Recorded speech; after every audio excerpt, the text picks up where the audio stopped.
தேவனுக்கு மகிமை உண்டாகட்டும். இந்த உபவாச ஜெபத்திலையும் கூடி வந்திருக்கிற எல்லா கர்த்தருடைய பிள்ளைகளையும் இயேசுவின் நாமத்தில் வாழ்த்துகிறேன். ஆண்டவர் தாமே உங்கள் யாவரையும் ஆசீர்வதிப்பாராக. ஏசாயா தீர்க்கதரிசியின் புஸ்தகம் 41:10 அந்த வசனத்தை நாம் வாசிக்க கேட்டோம். அதில் ஆண்டவர் சொல்லுகிறார், பயப்படாதே, நான் உன்னுடனே இருக்கிறேன் என்று. ஹல்லேலூயா! எத்தனை பேர் விசுவாசிக்கிறீர்கள் கர்த்தர் என்னோடு தான் இருக்கிறார் என்று? கர்த்தர் உங்களோடு தான் இருக்கிறார். தேவனுக்கு மகிமை உண்டாகட்டும். கடந்த நாளில் இருந்து ஒரு சத்தியத்தை உங்களோடு பேசும்படி ஆண்டவர் தொடர்ந்து ஏவி கொண்டிருந்தார். அந்த வார்த்தை தான் நான் இன்றைக்கு தியானித்து உங்கள் மத்தியில் பேச நான் விரும்புகிறேன். என்ன அப்படின்னா, ஆண்டவர் நம்மளோடு கூட இருக்கிறார்.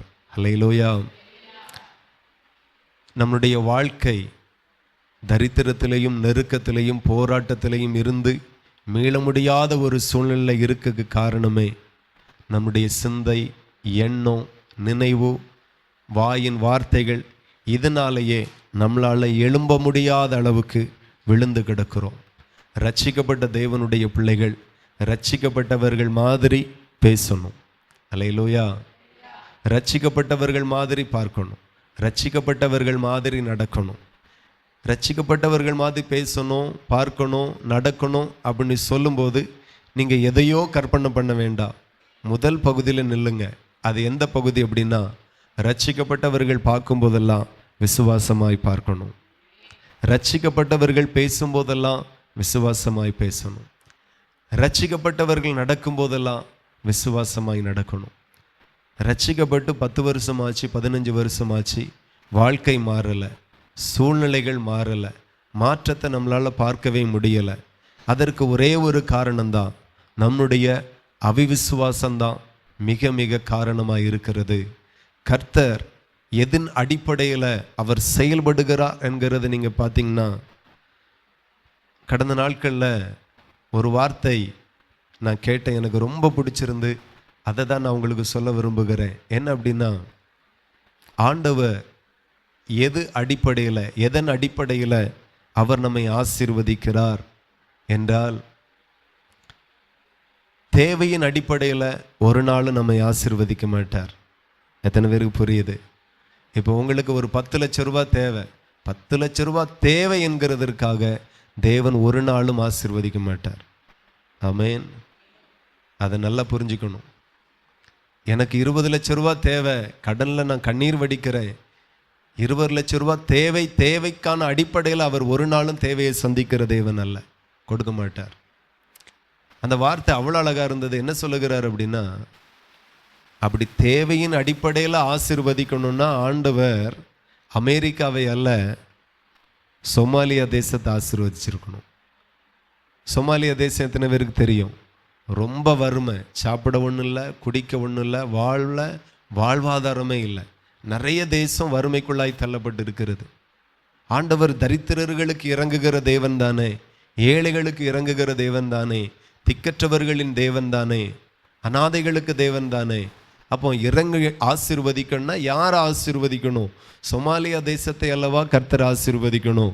அதை விட்டுட்டு அமெரிக்காவை, லண்டனை, கனடாவை, ஆஸ்திரேலியாவை ஆண்டவர் ஆசீர்வதிக்கிறார் அப்படின்னா, ஆண்டவர் தேவையின் அடிப்படையில் ஆசீர்வதிக்காமல் விசுவாசத்தின் அடிப்படையிலேயே கர்த்தர் ஆசீர்வதிக்கிறார்.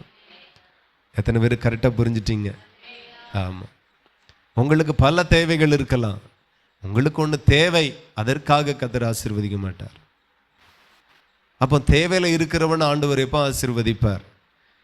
விசுவாசிக்கிறவன் ஆசீர்வதிக்கப்படுவான். விசுவாசிக்கிறவன் மூலமாய் தேவையில் இருக்கிற ஏழைகளுக்கு கர்த்தர் இறங்குவார். அவ்வளோதான். ரொம்ப ஈஸி. நீங்கள் அற்புதத்தை பெறுகிறது ரொம்ப எளிமை. ஆசீர்வாதத்தை சுதந்திரிக்கிறது ரொம்ப ஈஸி, ரொம்ப ஈஸியான வழி. விசுவாசமாக பேசுங்க. சும்மா பேசினாலும் விசுவாசத்தை பேசுங்க, கரெக்டாக பேசினாலும் விசுவாசத்தை பேசுங்க, காட்டமாக பேசினாலும் விசுவாசமாக பேசுங்க. விசுவாசமே அன்றி அவிசுவாசத்தை பேசாதிருங்க. கர்த்தருக்கு ஆதியிலையும் பிடிக்காது, பழைய ஏற்பாட்டிலையும் பிடிக்காது, புதிய ஏற்பாட்டிலையும் பிடிக்காது, ஆதிலையும் பிடிக்காது, அந்த வரைக்கும் அவருக்கு பிடிக்காது. நான் சொல்லுகிறேன், நீங்கள் ஜெபத்தில் 1000 வார்த்தைகளை பேசலாம். ஜெபம் நல்லது, ஜெபத்தை குறைக்காதுங்க. அதுதான் தேவனோடு உள்ள ஐக்கியத்திற்கு ஒரு மிகப்பெரிய பாலமாய் அமையும். நான் தேவனோடு ஐக்கியமாக இருக்கிறேன், ஜெபம் எனக்கு ரொம்ப அவசியம். ஆனால் ஜெபத்தில் நீங்கள் 1000 வார்த்தையை சொல்லுகிறீங்க, அதில் இல்லாத வலிமை எங்கே இருக்குது தெரியுமா? விசுவாசத்தில் சொல்லுகிற அந்த ஒரு வார்த்தைக்கு இருக்கிறது. புரிந்து கொள்ளுங்க, உங்கள் வாழ்க்கை இன்றைக்கு மாறி இருக்கிறது. எங்கெல்லாம் அற்புதத்தை எதிர்பார்த்தீங்களோ அங்கெல்லாம் கர்த்தர் அற்புதத்தை செய்தார். செய்துட்டேன் என்று ஜெப நேரத்தில் ஆராதனையில் கர்த்தர் பேசிக்கொண்டே இருந்தார். எத்தனை பேர் இதையாகில நம்புவீர்கள்? எங்கெல்லாம் தரித்திரமாக இருக்கிறீர்களோ, எங்கெல்லாம் பல வருஷமாக ஒரு அற்புதம் நடந்துராதா என்று ஏங்கி கொண்டிருந்தீங்களோ அங்கெல்லாம் கர்த்தர் அற்புதம் செய்திருக்கிறார். நான் விசுவாசத்தோடு சொல்லுகிறேன், ஞாயிற்றுக்கிழமை அந்த சபையில் சாட்சியாய் கர்த்தர் நிறுத்துவார். அல்லேலூயா. நம்ம வாழ்க்கையில் நிறைய ஆசீர்வாதம் நம்ம கேட்காமலே, நம்ம தேடாமலே, நம்ம உபவாசிக்காமலே, ஜெபிக்காமலே கர்த்தர் கொடுத்துட்டார். ஆனால் நிறைய ஆசீர்வாதத்திற்காக கண்ணீர் வடிக்கிறீர்கள், புலம்புகிறீர்கள், ஏங்கி நிற்கிறீர்கள். இதுவரைக்கும் இல்லை. அதில் ஒரு பெரிய அற்புதத்தை கர்த்தர் செய்திருக்கிறார். ஆண்டவரை போல அற்புதம் செய்கிற தேவன், அதிசயம் செய்கிற தேவன் உலகத்தில் வேற ஒருவரும் கிடையாது. ஆனால் எதின் அடிப்படையில் அவர் செயல்படுகிறார் என்கிறதை புரிந்து கொள்ளும். நீங்கள் சும்மா நினச்சா கூட விசுவாசத்தின் அடிப்படையில் நினைக்கணும். சும்மா சிந்திச்சா கூட விசுவாசத்தின் அடிப்படையில். சும்மா பேசினா, தூக்கத்தில் பேசினாலும் விசுவாசத்தை பேசணும். எத்தனை பேரால் முடியும்? அன்னைக்கு ஒருத்தங்க பக்கத்தில் படுத்துருக்குறாங்க, நானும் கேட்டுட்ருக்கிறேன், ஓடு ஓடு அண்ணா வாரான், ஓடு ஓடிரு. தூக்கத்தில் கூட பயத்தில் இருக்கிறாங்க, தூக்கத்தில் கூட ஓடிக்கிட்டு தான் இருக்கிறாங்க. எதுக்குற மாதிரி பேசலை, வரமாட்டேங்க, பிராக்டிஸ் இல்லை.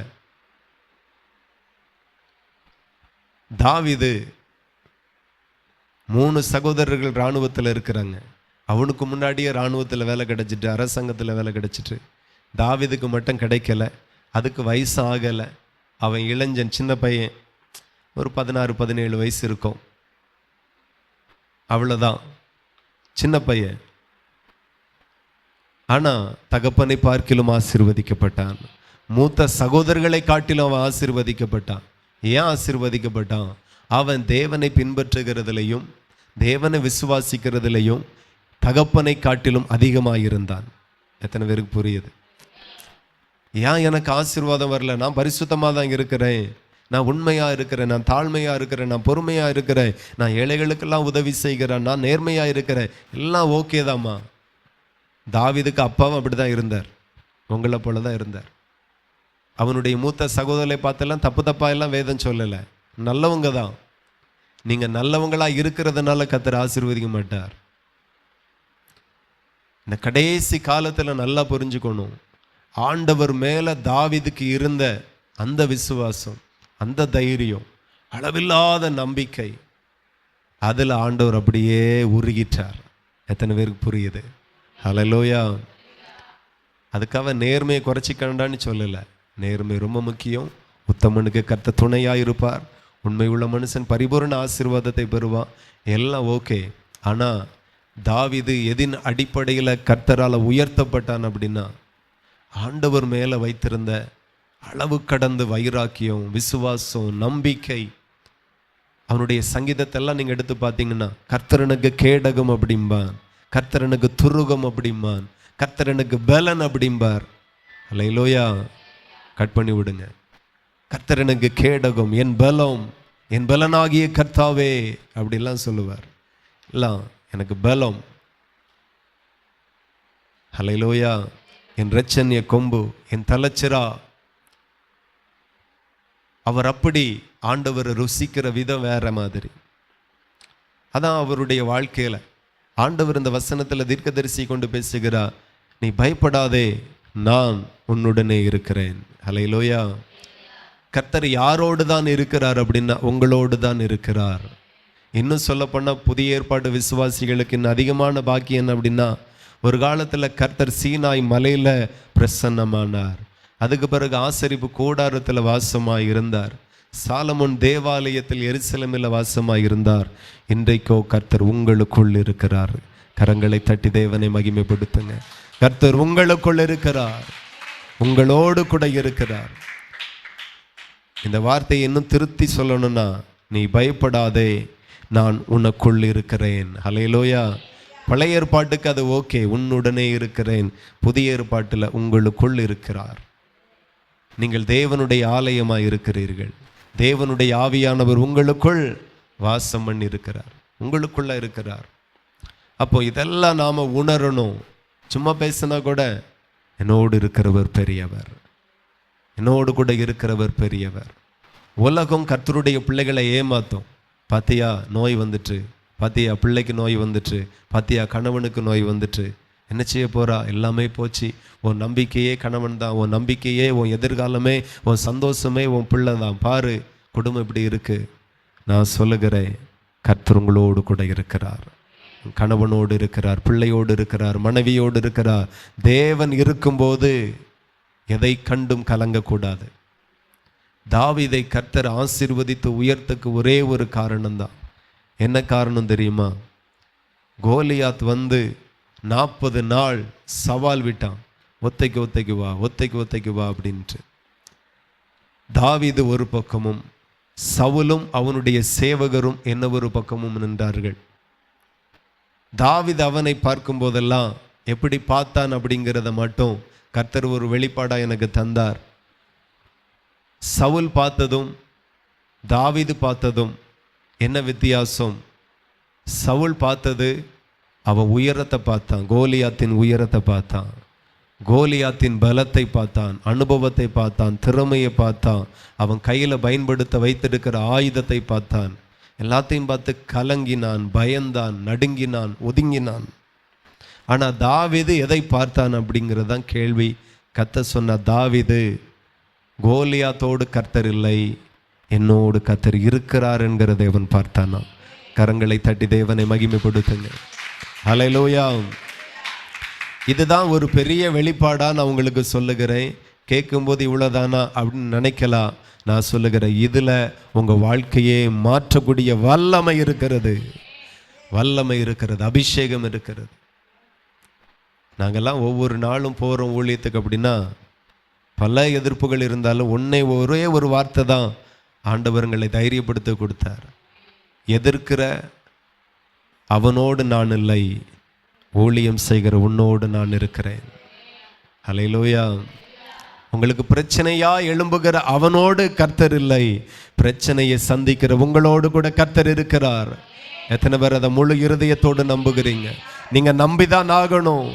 அந்த நம்பிக்கையில தான் வாழ்வு இருக்கிறது, அந்த நம்பிக்கையில தான் உயர்வு இருக்கிறது, அந்த நம்பிக்கையில தான் உங்களுடைய ஆசீர்வாதத்தின் ரகசியமே இருக்கிறது.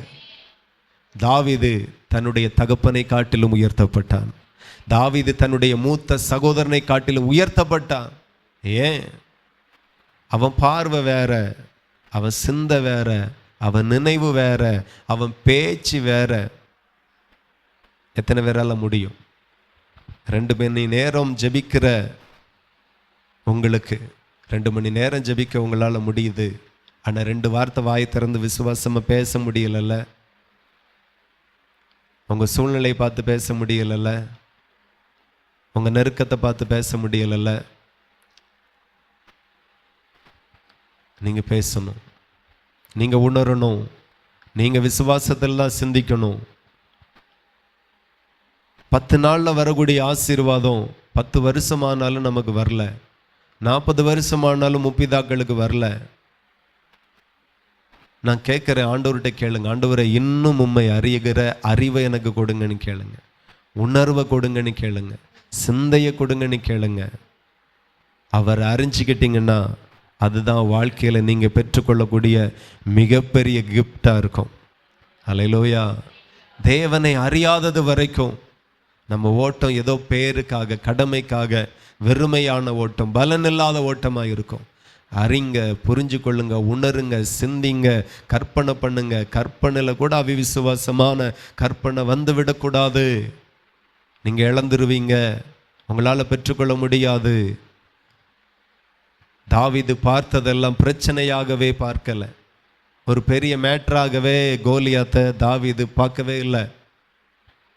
ஆனால் இஸ்ரவேலின் இராணுவமே பயந்து கொண்டிருக்கிறது. ஒத்தைக்கு வா அப்படின்ன உடனே எல்லாம் ஸ்டாப், அங்கங்கே ஓடி ஒளிகிறாங்க.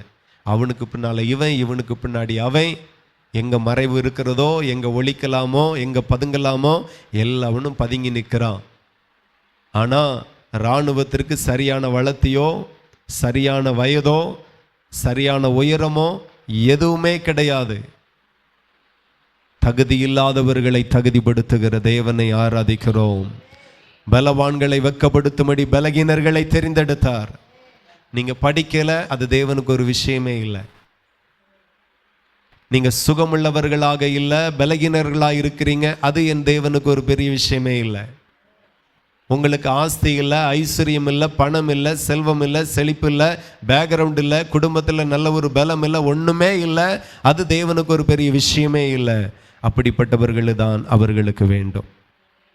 அல்லேலூயா. கோலியாத்தை வீழ்த்த ஆண்டவர் ஒரு பலவானை தெரிந்து கொள்ளல.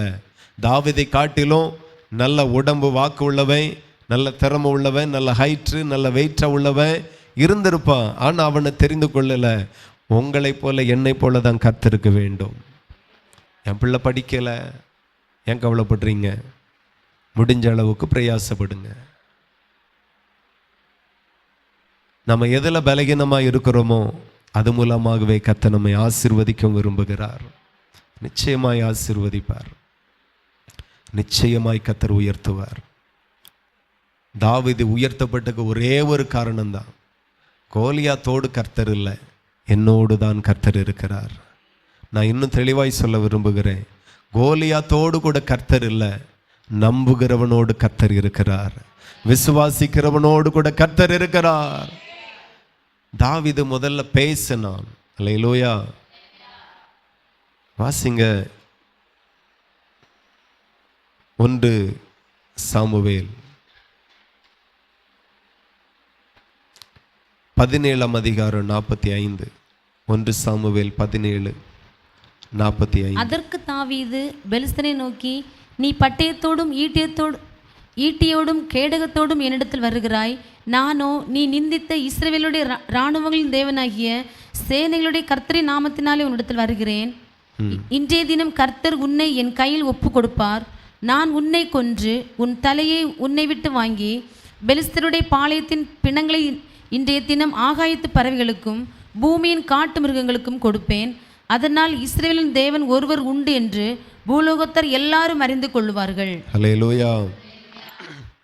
அந்த தைரியம் பாருங்க. நாம ஒரு விஷயத்தில் பயப்பட்டோம்னா பயந்த மாதிரியே பேசுவோம். ஒரு பிரச்சனையில் சிக்கிட்டோம்னா இன்னும் சிக்கிற மாதிரியே பேசுவோம். அந்த வார்த்தை தான் சரியில்லை.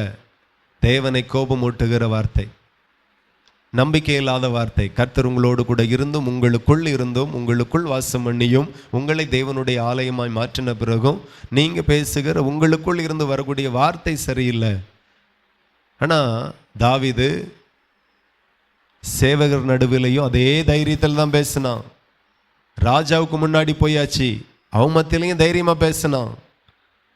நான் போகிறேன், இவன் நிமித்தமாக ஒருவனும் பயப்படாண்டான், கலங்காண்டான், நான் போகிறேன். இப்போ கோலியாத்துக்கு முன்ன வந்தாச்சு, அவன் முன்னாடியும் பேசுகிறான். அல்லேலூயா. தைரியமாக பேசுகிறான். நான் சொல்லுகிறேன், கர்த்தருடைய வார்த்தைக்கு அவ்வளோ வல்லமை இருக்கிறது. கர்த்தர் உங்களோடு இருக்கிறார் என்கிறதை உணர்ந்து பேசுங்க. கர்த்தர் உங்களுக்காக அற்புதத்தை செய்வார் என்று நம்பி பேசுங்க. எப்போ பேசினாலும் நிறைவேறு. எனக்கு யார் இருக்கா, எனக்கு என்ன இருக்கு, எனக்காக யார் வருவா, இப்படியே வா, இன்னும் எத்தனை வருஷத்துக்கு இப்படியே புலம்புகிறது வரையிலும் வாழ்க்கை அடுத்த கட்டத்திற்கு போகாது. நான் சொல்லுகிறேன், தாவீது அவனுடைய தகப்பன் ஈசாயை காட்டிலும் அதிகமாய் உயர்த்தப்பட்டான். தகப்பனை காட்டிலும் தாவீது நீதிமான் என்று சொல்லக்கு ஒன்றும் இல்லை, நல்லவன் சொல்லக்கு ஒன்றும் இல்லை. தகப்பனும் நல்லவன் தான், தாவீதும் நல்லவன் தான். ஆனால் தகப்பன் தேவன் மேலே வைத்திருக்கிற நம்பிக்கையை காட்டிலும் தாவீது, மகனாகிய தாவீது தேவன் மேலே வைத்திருக்கிற நம்பிக்கை அவ்வளோ அதிகம். உங்கள் நம்பிக்கை தான் எவ்வளோ நம்பிக்கையோ அவ்வளோ உயர்த்தப்படுவீர்கள். எவ்வளவு விசுவாசிக்கிறீங்களோ அவ்வளவு உயர்த்தப்படுவீர்கள். வார்த்தையில் விசுவாசம் இருப்பதாக, வார்த்தை சரி இருப்பதாக. தேவையில்லாத இடத்துல பேசாதுங்க, தேவையில்லாமல் பேசாதுங்க, குறை சொல்லி பேசாதுங்க, குற்றப்படுத்தி பேசாதுங்க. அந்த பேச்சில் நமக்கு சாபந்தான் வரும், அற்புதம் வராது. அல்லேலூயா. அந்த பேச்செல்லாம் நமக்கு தேவையே இல்லை. விசுவாசத்தில் பேசுங்க, நம்பிக்கையில் பேசுங்க, கர்த்தர் மேலே வைத்திருக்கிற அந்த நம்பிக்கையில் அறிக்கை பண்ணுங்க. அந்த வார்த்தையில் இருக்கிற அற்புதம் அவ்வளோ வல்லமை உடையது. அல்லேலூயா. நேற்றைய தினத்தில் சுவிசேஷ ஊழியத்தை வழக்கமாக ஒரு 6:45 மணிக்கு முடிப்போம். அப்போ நேற்றைக்கு கொஞ்சம் பிரச்சனை சிக்கல் இருந்ததுனால ஒரு 6:10 முடிச்சிட்டோம். ஆமேன்.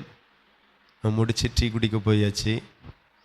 அப்போ எல்லாரையும் பார்த்து ஒரு வார்த்தை சொல்லுவோம், சந்தோஷமாக சொல்லுவோம், ஜாலியாக சொல்லுவோம் அப்படின்ட்டு உதடு வரைக்கும் ஒரு வார்த்தை வந்தது. இன்றைக்கி நீங்கள் எல்லோரும் கொஞ்சமாக வேலை செஞ்சீங்க, இன்றைக்கி கொஞ்சமாக சம்பளம் தான் ஆண்டவர் தருவார் அப்படின்னு உதடு வரைக்கும் வந்தது.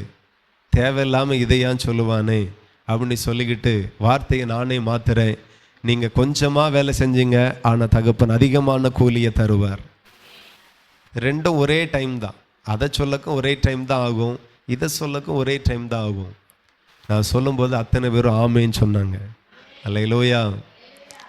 நான் அந்த வார்த்தை எனக்காகவும் சொன்னேன், மற்றவர்களுக்காகவும் சொன்னோம். அப்போ டீ எல்லாம் குடிச்சிட்டு வீட்டுக்கு வரைச்சில ஒரு 6:45 மணிக்கு வந்தோம். வந்து அந்த வார்த்தை இருதயத்தில் இருந்தது. தோட்டத்தில் அழைத்து கொண்டு போய் வேலைக்கு விடுகிறார். காலையிலே வந்தவனுக்கும் சாயங்காலம் வரைக்கும் வேலை பார்த்தவனுக்கும் ₹1 தான். மதியானம் வந்தவனுக்கும் கடைசி கொஞ்ச நேரம் செஞ்சவனுக்கும் ₹1 தான். அந்த வார்த்தையில் இன்று வரைக்கும் கர்த்தர் உண்மை உள்ளவராக இருக்கிறார். ஹல்லேலூயா. நேற்று தினத்தில் எல்லாமே கையில் இருந்த காசெல்லாம் கம்ப்ளீட் அப்படிங்கிற ஒரு நிலை இருந்துச்சு. ஆனால் அந்த வார்த்தையை நான் சொல்லும்போது கர்த்தர் கேட்டார். ஹல்லேலூயா. நைட்டு ப்ரேயருக்கு போகும்போது டைம் பார்க்கும்போது ஒரு மெசேஜ் வந்தது. தூரத்திலிருந்து ஒன்று காணிக்கை நிறைவானதை கர்த்தர் கொடுத்தார். நான் சொல்லுகிறேன், எத்தனையோ வருஷ கணக்காக பழக்கம், ஒரு நாளும் தந்ததில்லை. அந்த வார்த்தையை, காவல் கிணறில் பேசின அந்த வார்த்தையை பரலோகம் கேட்டது. அவிசுவாசமாக பேசுகிற ஒரு வார்த்தையும் கர்த்தர் கேட்க மாட்டார். விசுவாசத்தோடு பேசுகிற ஒவ்வொரு வார்த்தையும் பரலோகம் அங்கீகரிக்கும். நல்லதை பேசுங்க, சூழ்நிலைகளில் நல்லதை பேசுங்க. சூழ்நிலையே மோசமாக இருந்தாலும் நல்லதை பேசுங்க. சூழ்நிலையே பயங்கரமாக இருந்தாலும் நல்லதை பேசுங்க. தப்பாக பேசாதீங்க. தன் தகப்பனை காட்டிலும் தாவீது ஆசீர்வதிக்கப்பட்ட காரணமே, ரகசியமே ஒண்ணுதான். தாவீது கர்த்தரை குறித்து நல்லா பேசுவான், நல்லா பேசினான். நம்ம ராகமாக பாடுகிறோம், கருத்தா பாடுகிறோம், புது புது பாடலை பாடுகிறோம். அதில் அவர் சந்தோஷப்படுகிறதை காட்டிலும் சூழ்நிலைகளில் நீங்கள் சொல்லுகிற அந்த ஒரு வார்த்தையில் கர்த்தருடைய இருதயம் மகிழுகிறது. கர்த்தர் என்னோடு கூட இருக்கிறார் என்கிறதை புரிந்து பேசுங்க, அறிந்து பேசுங்க, உணர்ந்து பேசுங்க, அனுபவித்து பேசுங்க. அனுபவிங்க அவரை. நிறைய பேருக்கு அது வரமாட்டேங்க, என்னன்னு தெரில. ஆகையினால தான் ஆசீர்வாதத்திற்கும் நாமும் ரொம்ப தூரத்தில் நிற்கிறோம். அவர் ரத்தம் சிந்தியும் ஆசீர்வாதம் வரல, காயப்பட்டும் ஆசீர்வாதம் வரல, சிலுவையில் தொங்கியும் ஆசீர்வாதம் வரல. நிந்திக்கப்பட்டார், தூசிக்கப்பட்டார், புறக்கணிக்கப்பட்டார், குற்றவாளியோடு குற்றவாளியாய் நிறுத்தப்பட்டார். ஆனாலும் உன்னுடைய சாபம் ஆசீர்வாதமாக மாறலை. உங்களுக்காய் செய்ய வேண்டிய எல்லா பரிகாரத்தையும் செய்து முடிந்தது என்று சொன்னார். இனி உங்களுக்காக செய்ய வேண்டிய வேற ஒரு பரிகாரம் ஒன்று கூட எஜமானன் மீதி வைக்கலை. எல்லாவற்றையும் அவர் சிலுவையில் செய்து முடித்தார். எத்தனை பேர் நம்புறீங்க? எல்லாம் முடிஞ்சது. அவர் செய்ய வேண்டியதை அவர் செய்து முடிச்சிட்டார். நீங்கள் செய்ய வேண்டியதை செய்து முடிச்சிருங்க. தினந்தோறும் பேசுங்க, தினந்தோறும் பேசுங்க. உங்கள் பிள்ளைகளை திட்டின உடனே திருந்தாது. விசுவாசமாக சொல்லி பாருங்க, திருந்திரும். விசுவாசமாக பேசுங்க, பிள்ளைகளை பார்த்து பேசுங்க. அறிவாளின்னு சொல்லுங்க, அறிவாளியை மாறிடுவான். ஹல்லேலூயா. வார்த்தையில் அவ்வளோ வல்லமை இருக்கிறது. ஆண்டவர் சொல்லுகிற வார்த்தைக்கும் ஆண்டவருடைய வார்த்தை நீங்கள் சொல்லுகிற வார்த்தைக்கும் அதே அளவுதான் பரலோகம் அதிகாரப்படுத்துகிறது. நீங்கள்லாம் ரட்சிக்கப்பட்டவர்கள், அபிஷேகம் பெற்றவர்கள், தேவனால் தெரிந்து கொள்ளப்பட்டவர்கள், அழைக்கப்பட்டவர்கள். அந்நியர்களுக்கு கூட ஒரு நம்பிக்கை இருக்கிறது. நான் ஒருத்தனை சபிச்சிட்டா அவ்வளோதான், நான் ஒருத்தனை விளங்காமல் போயிடுவான்னு சொல்லிட்டா அவ்வளோதான், அவன் அப்படியே போயிடுவான். ஆமாம், என் வாயிலிருந்து வார்த்தையை வாங்கிட்டு போயிடாத. அவனுக்கு ஒரு நம்பிக்கை இருக்குது, நான் சபிச்சா சபிக்கப்பட்டுருவோம் அப்படின்ட்டு. ஆனால் ஆண்டவர் உங்களை அதிகாரப்படுத்தி இருக்கிறார். நீ பேசினாலும் வார்த்தை நிறைவேறும். நீங்கள் பேசணும். தாவீது சேவர் நடுவிலே பேசினான். இவன் நிமித்தமாக ஒருவனுடைய இருதயமும் கலங்க வேண்டாம். அது அப்படியே சேவர்கள் கேட்டு ஒரு பையனா சவுண்டு போடுறான். யாருமே கோலியாத்த ஒத்தை கொத்த சந்திக்க யுத்தம் பண்ண தைரியமே இல்லை. ஆனால் ஒரு வாலிபன் வந்திருக்கான், அவன் பேர் தாவீது அப்படின்னு ராஜாவுக்கு முன்பதாக அறிவிக்கப்படுகிறது. அல்லேலூயா. நீங்கள் வாசிங்க 1 சாமுவேல் அதே 17:11 வாசிங்க. சவுலும் இஸ்ரவேலர் அனைவரும் அந்த பெலிஸ்தனுடைய வார்த்தைகளை கேட்டு கலங்கி மிகவும் பயப்பட்டார்கள். அல்லேலூயா. ரொம்ப பயந்துட்டே இருந்தாங்க. ஆனால் இந்த தாவீது பயப்படலை. அல்லேலூயா. அவன் அப்படியே பேசிக்கொண்டே இருக்கிறான். அந்த வார்த்தை சவுலுக்கு அறிவிக்கப்படுகிறது. ஆமென். வாசிங்க 30வது வசனம். அவனை விட்டு வேறொருவனிடத்தில் திரும்பி அந்த பிரகாரமாகவே கேட்டான். ஜனங்கள் முன் போலவே உத்தரவு சொன்னார்கள். தாவீது சொன்ன வார்த்தைகளை அவர்கள் கேட்டு அதை சவுலின் சமூகத்தில் அறிவித்தார்கள். அப்பொழுது அவன் அவனை அழைப்பித்தான். அல்லேலூயா. பயந்தவர்கள் அழைக்கப்பட மாட்டார்கள், தைரியமாக இருக்கிறவர்கள் அழைக்கப்படுவார்கள். ஒரு சேவகன் முன்பதாக பேசுகிறான், அடுத்தவனுக்கு முன்பதாக பேசுகிறான். இதை கேட்கிற சகோதரர்களுக்கு கோபம் இருக்கிறது. இவனை விட பலசாலிகள் பயந்து கொண்டு இருக்கிறோம், அமைதியாக இருக்கிறோம், நமக்கு என்ன வந்து போச்சுன்னு இருக்கிறோம். இவனுக்கு என்ன தெரியும், ஆடு மேய்க்க கூட தகுதி இல்லாதவன். நான் சொல்லுகிறேன், படிக்க அறிவில்லாதவர்கள், வேலை செய்ய பலன் இல்லாதவர்கள், சம்பாதிக்க திறமை இல்லாதவர்கள், அப்படிப்பட்டவர்களையே கர்த்தர் உயர்த்த விரும்புகிறார். உங்களுக்கு ஒரே ஒரு திறமை வந்தால் போதும், ஒரே ஒரு திறமை இருந்தால் போதும். என் இயேசுவோடு கூட இருக்கிறார் என்று சொல்ல எத்தனை பேருக்கு திறமை வேணும்? அந்த ஒரு திறமை இருந்தால் போதும். கர்த்தர் எனக்காக யாவையும் செய்து முடிப்பார். அல்லேலூயா. நான் சொல்லுகிற ஆபிரகாமின் விசுவாசத்தை காட்டிலும் யோனத்தானின் விசுவாசம் மிகப்பெரியது. யோனத்தானும் அவனுடைய ஆயுததாரி 2 பேரும் திரளாய் கூடியிருந்த சத்ருவின் பாளையத்தில் ஜம்ப் பண்ணி இறங்கி போகிறாங்க. கொஞ்சம் பேரை கொண்டாகிலும் அநேகம் பேரை கொண்டாகிலும் ரட்சிக்கிறது கர்த்தருக்கு தடையில்லை. 2 பேர் ஜம்ப் பண்ணி போகிறாங்க. அந்த வார்த்தையை தேவன் கேட்டார். கர்த்தருக்கு பயந்தவர்கள் 2 பேர் ஒருவரோடு ஒருவர் பேசிக்கொள்ளுவார்களா? யார் கேட்பாவான்? பிசாசு கேட்பானா? அவன் கேட்டு நமக்கு ஒன்றும் ஆக போகிறதில்ல. கர்த்தர் கேட்பார். நீங்கள் கணவனோடு என்ன பேசுகிறீங்க, கணவன் உங்களோடு என்ன பேசுகிறார், நீங்கள் ஊழியக்காரனோடு என்ன பேசுகிறீங்க, ஊழியக்காரன் உங்களோடு என்ன பேசுகிறான், தேவன் கேட்கிறார். என்ன பேசுகிறீங்க? எப்போ பேசினாலும் ஒருவர் கேட்கிறார், என்ன பேசினாலும் ஒருவர் கேட்கிறார். அந்த ஒரு பயம் வரட்டும். ஆகையினால மற்றவர்களை குறித்து பேசாமல் நல்ல வார்த்தைகளை குறித்து, உங்களை குறித்து நீங்கள் பேசுங்க. உங்களோடு பேசுகிறவர்களை பார்த்து சொல்லுங்க, கர்த்தர் உங்களுக்கு சமாதானத்தை தருவார். நாளைக்கே வந்து சாட்சி சொல்லுவாங்க, எம்மா நீ சொன்னது மாதிரியே நடந்துட்டுமா அப்படின்ட்டு. நீங்கள் சொன்ன நடக்கும். உங்கள் வார்த்தைக்கு அவ்வளோ அதிகாரம் இருக்கிறது. என்னைக்கு ரட்சிக்கப்பட்டு அவருடைய குமாரனும் குமாரத்தியுமாய் மாறினீங்களோ, என்னைக்கு ஆண்டருடைய அபிஷேகத்தை பெற்று ஆவியை பெற்று அவருடைய குமாரனும் குமாரத்தியுமாய் மாறினீர்களோ, அன்றைக்கே தகப்பனுக்கு என்ன அதிகாரமோ பிள்ளைக்கும் அந்த அதிகாரம் இருக்கிறது. என் வீட்டில் எனக்கு என்ன உரிமை இருக்கிறதோ அதே சேம் அளவு தான் என் 2 பிள்ளைகளுக்கும் இருக்கிறது. அப்படி தானே? உங்கள் வீடை எப்படி வச்சுருக்கீங்க? உங்களுக்கு ஒரு அதிகாரம், உங்கள் மகளுக்கு ஒரு அதிகாரம், உங்கள் மகனுக்கு ஒரு அதிகாரம். அப்படி இல்லை, எல்லா பிள்ளைகளுக்குமே ஒரே அதிகாரம் தான். நான் சொல்லுகிறேன், தேவனுக்கு என்ன அதிகாரமோ அதே தான் பிள்ளைகளுக்கும் கர்த்தர் கொடுத்திருக்கிறார். பட்சபாதமே இல்லை அவரிடத்துல.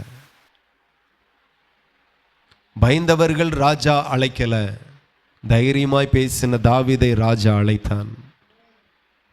அழைப்பு சும்மா வராது. தைரியமாய் இருக்கிறவர்களை கர்த்தர் ராஜா அழைப்பார். தாவீது அங்கே பேசுகிறான், அங்கே பேசுகிறான், யாரும் பேசக்கு கூட தைரியம் வரல. இன்னைக்கு நிறைய பேர் சூழ்நிலைக்கு பயப்படுகிறதை காட்டிலும் நிறைய பேர் பயந்துட்டே பேசுறது அதிகமாக இருக்கு. தாவீது எல்லா இடத்துலையும் பேசி இப்போ சவுலுக்கு அது அறிவிக்கப்படுகிறது. எல்லாரும் சும்மா இருக்கிறாங்க. ஒரு வாலிபன் துடிச்சிட்டு நிற்கிறான், நான் போறேன்னு சொல்றான், யாரும் பயப்படாண்டான்னு சொல்றான், நான் போய் யுத்தம் பண்ணுவேன்னு சொல்றான். ராஜாவுக்கு வேற வழி இல்லை. அல்லேலூயா. அறுப்பு மிகுதி, ஆட்களோ கொஞ்சம் பேர் தான் இருக்கிறாங்க. இந்த கடைசி காலத்தில் ரட்சிக்கப்பட்டவர் கோடி பேர் இருந்தாலும் ஆண்டவர் விரும்புகிற மாதிரி கொஞ்சம் பேர் தான் இருக்கிறாங்க. அந்த கொஞ்சம் பேர் தான் நீங்க. எத்தனை பேர் நம்புறீங்க? கொஞ்சம் பேர் தான் நீங்க. ஊருக்கு எத்தனை ஊழியக்காரங்க இருக்கிறாங்க? கொஞ்சம் பேர் தான் நீங்க. சவுல் ராஜாவோடு நிறைய ஊழியக்காரங்க இருந்தாங்க. ஆனா யுத்தோனி வரும்போது ஒருத்தனுக்கும் பேசக்கூட துணிவு இல்லை.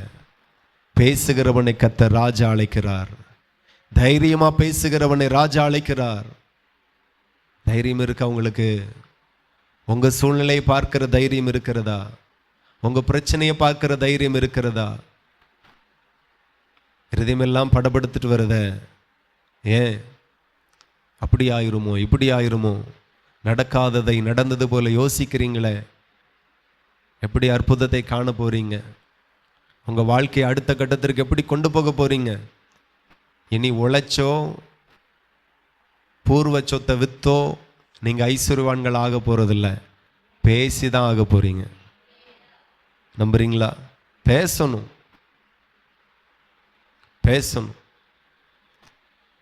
பேச விடாமல் பண்ணுகிறான் பிசாசு.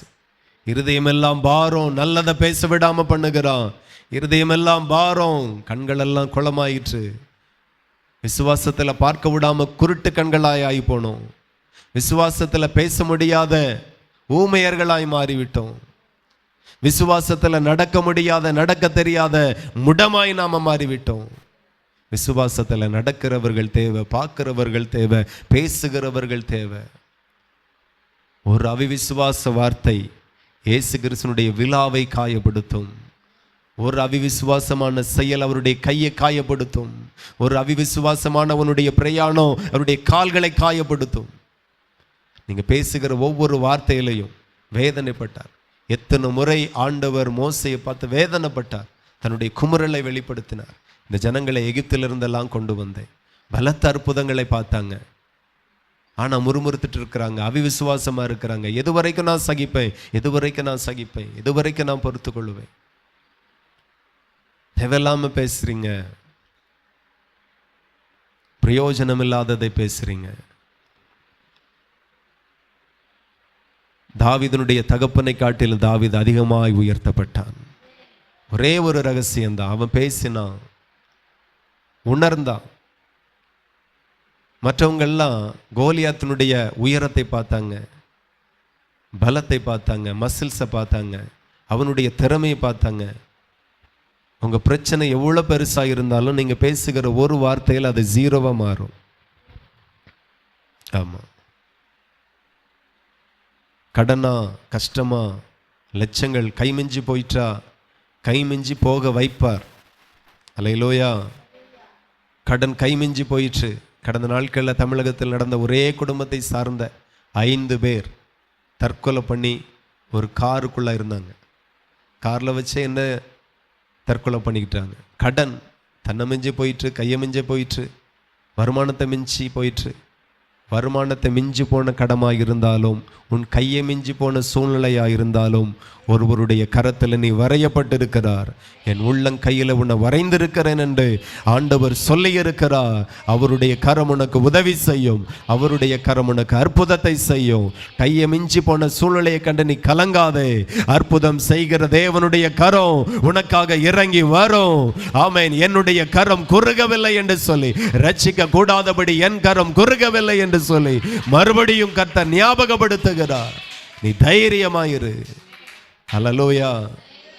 4 பேரும் செத்து போன, 5 பேரும் கணவன், மனைவி, வாலிப பிள்ளைகள் கூட இருந்த வயசான தாயார். மனைவி சொல்லுகிறா, நீங்களே போன பிறகு எனக்கு யார் இருக்கா? பிள்ளைகள் சொல்லுது, தாய் தோப்பனே போறாங்க, நாங்க எப்படி இருக்க முடியும்? முதிர் வயந்த தாயார் சொல்றாங்க, என் பிள்ளைகள் என் பேர பிள்ளைகளே போறாங்க, என் உலகமே இவங்க தான், இவங்களுக்கு பிறகு எனக்கு யாரு? நானும் போயிருந்தேன். தற்கொலை பண்ணி மரிச்சு போனாங்க. எதுவுமே உங்க கை மிஞ்சி போகாது. கையை கர்த்தர் அதிகாரப்படுத்தி இருக்கிறார். இந்த கையில் உள்ள சாபம் அவருடைய கைக்கு போயிற்று. இந்த தலையில் உள்ள சாபம் இயேசு கிறிஸ்துவினுடைய தலையில போயிற்று. ஓ மேல இருக்கிற சாபம் இயேசுவின் மேல வந்துட்டு. எதுவுமே கையை மிஞ்சி போகல. நீ சூழ்நிலையை பார்த்து நீ நான் சொல்ற, என்ன மிஞ்சி போயிற்று, கையனு மிஞ்சி போயிற்று, சூழ்நிலை மிஞ்சி போயிற்று, அளவு மிஞ்சி போயிற்று, இனி அவ்வளோதான் முடிஞ்சு. இதுவரைக்கும் கொஞ்சமாவது நம்பிக்கை இருந்து இனி எல்லாமே போச்சு. ஆபிரகாம் தன்னுடைய சரீரம் செத்து போனதை உணர்கிறான், மனைவினுடைய கர்ப்பம் செத்து போனதை உணர்கிறான். இனி ஒரு குழந்தையை பெற்றெடுக்கக்கூடிய பலன் ஒன்றுமே இல்லை, சூழ்நிலை ஒன்றுமே இல்லை. ஆனாலும் கர்த்தரை நம்பினான்.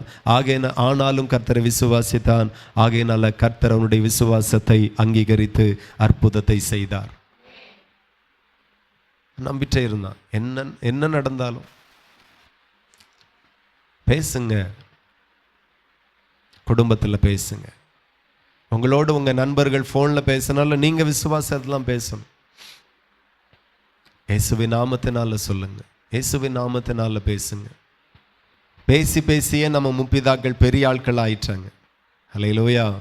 பேசி பேசியே பெரிய ஆள் ஆயிட்டாங்க.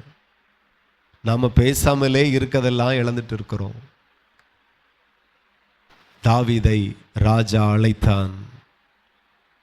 ஏன் அழைத்தான்? ஒருவரையும் அழைக்கவில்லை, ஒருத்தனையே அழைத்தான். ஏன்? அவனுடைய பேச்சு நல்லா இருந்துச்சு. என்ன நல்லா இருந்துச்சு? சம்மந்தம் இல்லாமல் இருந்துச்சு. அவன் வயசுக்கும் அவன் பேச்சுக்கும் மிஞ்சி இருந்துச்சு. ஆனாலும் ராஜா அழைக்கிறான். தேவனும் அப்படிதான். உன் வயசை பார்க்கல, உன் அழகை பார்க்கல, உங்கள் படிப்பை பார்க்கல, உங்கள் திறமையை பார்க்கல, உங்கள் வார்த்தையை பார்த்து உங்களை அழைக்கிறார். அல்லேலூயா. அறுப்பு மிகுதி, வேலை ஆட்கள் கொஞ்சம். உங்க வார்த்தை ஸ்வீட்டா இருக்கட்டும். அப்படிப்பட்டவர்கள் தான் ஆண்டவருக்கு தேவை. அப்படிப்பட்டவர்கள் தான் பரலோகத்துக்கும் தேவை. இப்படியே பேசி பேசி கானானை இழந்தார்கள். இப்படியே பேசி பேசி பரலோகத்தையும் நீங்க இழப்பீங்க. நமக்கு கானானையும் சுதந்திரிக்கணும், பரலோகத்தையும் சுதந்திரிக்கணும். எத்தனை பேருக்கு கானான் வேண்டாம், பரலோகம் வேணும்னு நினைக்கிறீங்க? கானானும் வேணும், பரலோகமும் வேணும். அதனுடைய தெளிவான விளக்கம் என்னன்னா, இம்மையிலும் ஆசீர்வாதம், மறுமையிலையும் ஆசீர்வாதம். கானானுக்குள்ள போக முடியாததற்கு ஒரே ஒரு தடை தான். என்ன பாவமா பண்ணினாங்க? கொல்லையா பண்ணினாங்க, விபச்சார பாவமா இருந்துச்சு. அப்படி ஒண்ணுமே இல்லை. வார்த்தை தான் மிகப்பெரிய பாவமா இருந்துச்சு. இன்னைக்கு அதே தான் இருக்கிறது. நான் மறுபடியும் சொல்லுகிறேன், எந்த காரியத்தில் அற்புதம் இல்லாமல் பல வருஷம் இருந்துச்சோ அந்த காரியத்தில் கர்த்தர் அற்புதம் செய்கிறார். ஹல்லேலூயா. ஒரு முறை பார்த்தீங்கன்னா தேவன் ஒரு வெளிப்பாடை தந்தார் ஒருத்தங்களுக்கு சொல்ல சொல்லி. தேவன் தந்தது, தேவன் தெளிவாக பேசினது. ஆனால் என்னால் அந்த வார்த்தை அந்த சூழ்நிலைகளில் ஆண்டவர் இப்படி சொல்கிறாரு அப்படின்னு அறிவிக்கவே முடியலை. தைரியம் இல்லை. ஏன்னா சூழ்நிலை பயங்கர சீரியஸ். ஆண்டவர் ஜீவன் தருவேங்கிறாரு. எப்படி சாத்தி? என்னால் சொல்லவே முடியலை, சொல்லவே இல்லை. பார்த்தீங்களா? எப்போ நம்ம பேசுவோன்னு தான் எதிர்பார்க்கிறார். நமக்கு விசுவாசத்தில் சொல்லக்கு நமக்கு வரமாட்டேங்க. தேவன் சொன்னதை சொல்லக்கு கூட தைரியம் இல்லை. ஆனால் ஒரு முறை ஒருவர் இருதயத்தில் அடைப்போ, மருத்துவமனைக்கு போச்சுல ஜெபம் பண்ண கேட்டாங்க. போய் ஜெபம் பண்ணேன். ஆண்டவரே, ஆப்ரேஷனே நடக்கக்கூடாது, அற்புதத்தை நீங்கள் செய்யணும். ஹல்லேலூயா. ஆம். கடைசியில் இந்த ட்ரீட்மெண்ட்டுக்கு எல்லாரையும் ரெடி பண்ணாங்க. இவருக்கு செட்டே ஆகலை, பண்ண முடியாது, திரும்ப போங்கன்ட்டாங்க. திரும்ப வந்துட்டாங்க. இன்னும் வரைக்கும் தேவைப்படலை. அந்த விசுவாசத்தில் எப்படி ஜெபிக்கிறோம், விசுவாசத்தில் என்ன பேசுகிறோம். நிறைய பேர் வந்திருந்தாங்க ஆஸ்பத்திரிக்கு போகும்போது. சரி போயிட்டு வாங்க, தைரியமாக இருங்க, எல்லாம் நல்லபடி நடக்கும். அப்படி எப்படி சொன்னாங்க. வரக்கூடாது, வந்துட்டு என்ன செய்ய, உங்களுக்கா வரணும். இப்படியெல்லாம் உறவினர்கள் அந்த மருத்துவமனைக்கு போகும்போது வழி அனுப்ப வந்திருந்தவர்கள் சொன்னார்கள். வந்தவர்கள் எல்லாரும் என்னை விட ஐஸ்வர்யவான்கள், என்னை விட பெரியவர்கள், என்னை விட படித்தவர்கள். நான் மாத்திரம்தான் அந்த இடத்துல ஜீரோ. ஆனாலும் என் வார்த்தை ஹீரோவை போல இருந்துச்சு. அல்லேலூயா. என்ன பேசுகிறோம், அந்த வார்த்தை அத்தனை பேருடைய வார்த்தை நிறைவேறலை. ஜெபித்து சொன்ன அந்த வார்த்தை, என்னுடைய வார்த்தையினை கர்த்தர் கேட்டார், கர்த்தர் செய்தார், அற்புதமாக மாறிச்சு. ஸோ ஊழியக்காரனும் பேசணும், விசுவாசிகளும் பேசணும்.